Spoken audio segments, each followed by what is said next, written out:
A widow remarried, but she cannot lose her rights over her children from her first husband, and the deceased husband's relatives cannot claim custody of the children.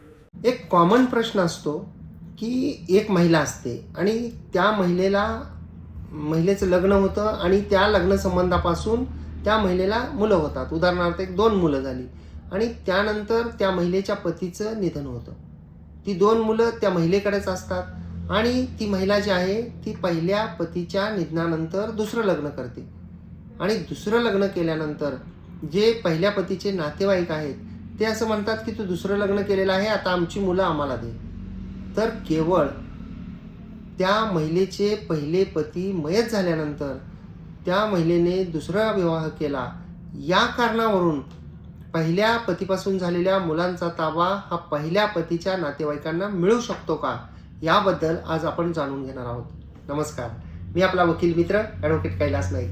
कायद्याचं म्हणजेच तुमच्या फायद्याचं बोलूया. तर मित्रांनो, मुलांच्या कस्टडीच्या संदर्भामध्ये वेगवेगळ्या प्रकारचे कायदे आहेत. जसं की मुलांची कस्टडी जी आहे ती नॅचरली वडिलांकडं ॲज अ नॅचरल गार्डियन म्हणून म्हटलेलं आहे, त्यानंतर आई म्हटलेलं आहे. परंतु जर का एखादं मूल म्हणजे लहान असेल तर लहान असल्यामुळं त्याची कस्टडी जी आहे ती आईकडे ठेवण्यात येते. जसं की एखादी मुलगी आहे तर मुलीच्या बाबतीत कस्टडीमध्ये प्रेफरन्स हा जो आहे तो आईला दिला जातो. आपण कायद्याच्या क्लिष्ट तरतुदी, त्याचे प्रोव्हिजन्स, त्याच्यात कालावधी या सगळ्यामध्ये न जाता या प्रश्नाचं एक साध्या सोप्या भाषेमध्ये उत्तर जाणून घेणार आहोत की केवळ या मुद्द्यावरून त्या पहिल्या पतीच्या नातेवाईकांना मुलाची कस्टडी मिळू शकते का.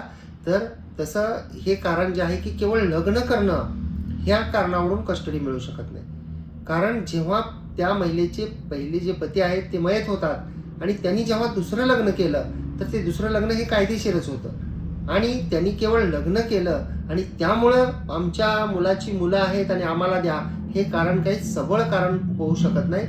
मुलांचा ताबा मिळण्यासाठी मुलांचं शिक्षण, मुलांचं पालन पोषण, मुलांचं आरोग्य आणि मुलांचं वेलफेअर जे आहे ते कशामध्ये आहे, मुलांचं हित अहित कशामध्ये आहे, या गोष्टी माननीय न्यायालय पाहतं.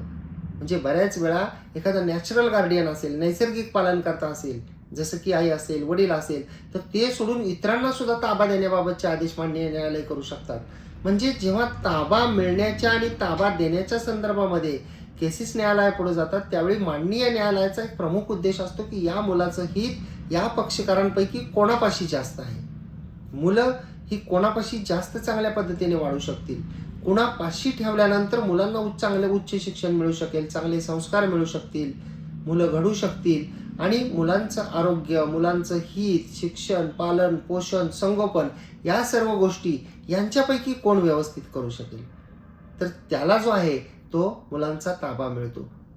केवळ त्या महिलेने दुसरं लग्न केलं पहिल्या पतीच्या मृत्यूनंतर आणि त्यामुळं आता दुसरे जे सावत्र वडील आलेले आहेत त्या मुलांना, तर ते त्या मुलांना व्यवस्थित सांभाळणार नाहीत असं प्रिझ्यूम करून, असं ग्राह्य धरून किंवा तशी शक्यता वर्तवून, अशा प्रकारच्या शक्यता वर्तवून मुलांचा ताबा मागता येत नाही.